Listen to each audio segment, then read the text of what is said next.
Hello everyone, good morning. Welcome back to my channel Susmita's mix blog. আরও একটি নতুন ব্লগের সাথে তোমাদের সকলকে জানাই অনেক অনেক ওয়েলকাম। তো আজকে একটু বেলা থেকেই ব্লগটা স্টার্ট করছি। এইদিকে দেখো রান্না বসিয়ে দিয়েছি। আজকে রান্না হবে ডিমের ঝোল, ওইদিকে মা মেথি শাক কাটছে, তো মেথি শাক বেগুন দিয়ে ভাজা হবে। আর এইদিকে কালকে রাতের আলু ভাজা, ফুলকপির রসা, তারপরে খিচুড়ি সমস্ত কিছু রয়ে গেছে। আমি বাড়ি ফিরে একটু খেয়েছিলাম, কিন্তু আমার বর খায়নি, তো সে কারণে রয়ে গেছে। এখন আমি আর মা টিফিনে ভাগ করে কিছুটা খাবো আর কিছুটা রেখে দেবো, ও অফিস থেকে ফিরে খাবে। তো এই যে এখন খিচুড়ি নিয়ে বসে পড়েছি টিফিনে খাবো বলে। আর খেতে বসে দেখছি যে ফুলকপির রসাটা খারাপ হয়ে গেছে, তাই ফুলকপির রসাটা আলাদা করে তুলে রাখলাম, ফেলে দিতে হবে। আর এইদিকে রিন্টুর মা, কাকিমা আর কি, ওনাদের গোটা রান্না আছে, তো উনি একটু গোটা রান্না দিয়ে গেছেন, তাই এই খিচুড়ি দিয়ে গোটা রান্না দিয়ে এখন খাচ্ছি। আমার তো গোটা রান্না খেতে বেশ লাগে। আমার বাবার বাড়িতে গোটা রান্না আছে, কিন্তু আমার বাপের বাড়িতেও নেই আর শ্বশুর বাড়িতেও নেই। তো যাই হোক, এখন টিফিনটা খেয়ে নিচ্ছি, খেয়ে নিয়ে তারপরে ডিমের তরকারিটা বসাবো। মা শাকটা ভেজে নেবে আর আমি ডিমের তরকারিটা করব। তো মা এদিকে এই যে মেথি শাক বেগুন ভাজাটা বসিয়ে দিয়ে একটু গেল দোকানের দিকে, তাই আমি এখন একটু শাকটাকে নেড়ে দিচ্ছি। তো দেখো আমার রান্না হয়ে গেছে কমপ্লিট, ডিমের ঝোল করেছি।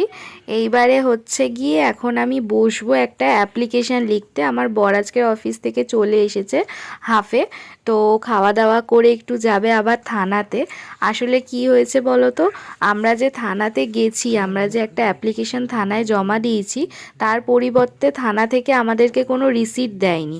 মানে আমাদের কাছে কোনো প্রমাণ নেই যে আমরা থানায় গেছি বলে।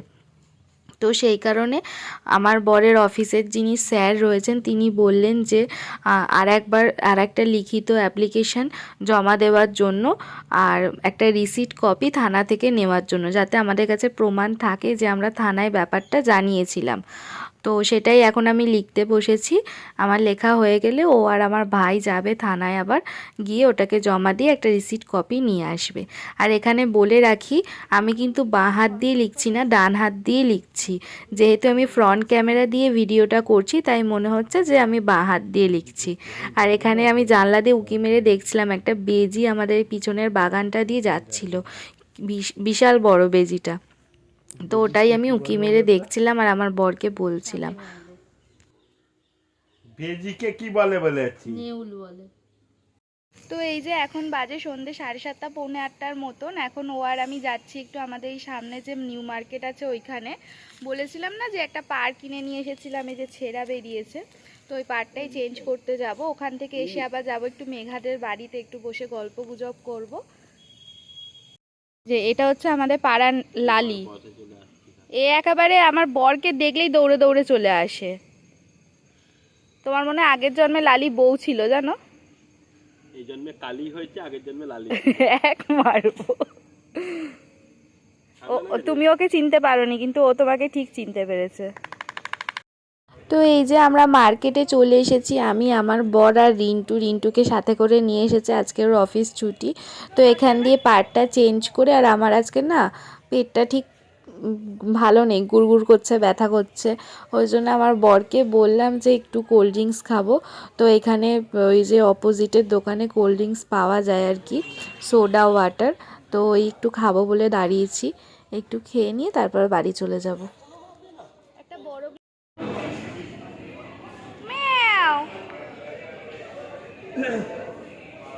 তো এই যে আমি নিয়ে নিয়েছি লেমন ওয়াটার, আর ওইদিকে রিন্টু নিয়েছিল একটা ফ্রুট বিয়ার।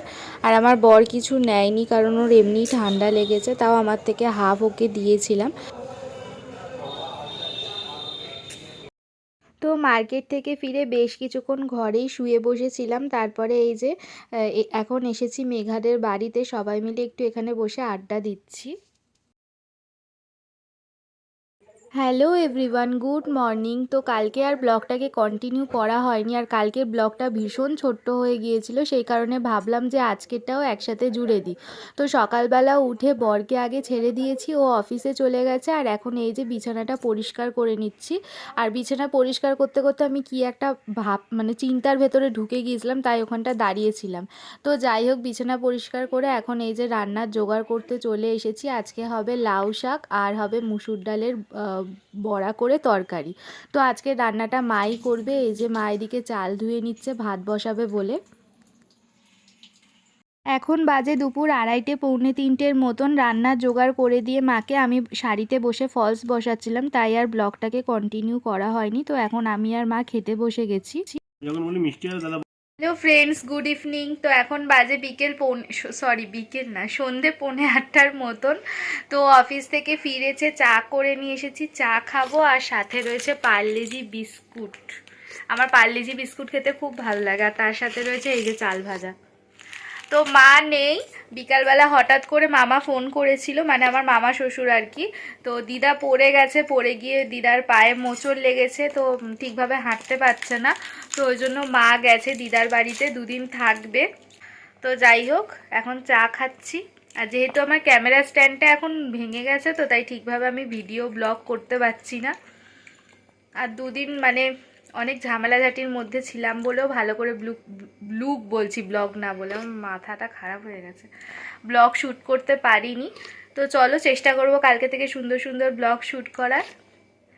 তাহলে চলো এখন চাটা খেয়ে নিই। 1 কাপ পুরো চা হয়ে গেছে, চাটা বেশি হয়ে গেছে। ও আবার আমার কাপে আবার চা ঢেলে দিচ্ছে ওর চা থেকে। তো এখন বাজে রাত 12:30টার মতন। আজকেরও ব্লগটা সেইভাবে কন্টিনিউ করা হলো না, তো এই ব্লগটা আমি এখানেই এন্ড করলাম। জানি ভালো লাগবে না, তবুও যদি একটু ভালো লেগে থাকে তাহলে লাইক করে দিও। আর যারা এখনও চ্যানেলটাকে সাবস্ক্রাইব করোনি তারা ঝটপট সাবস্ক্রাইব করে দাও, আর বেল আইকনটা প্রেস করে দাও। তো চলো, এই ব্লগটা এই পর্যন্ত। কালকে থেকে ভালো ভালো ব্লগ দেওয়ার চেষ্টা করব। ততক্ষণ সকলে ভালো থেকো, সুস্থ থেকো। দেখা হবে আরও একটি নতুন ব্লগের সাথে। টাটা।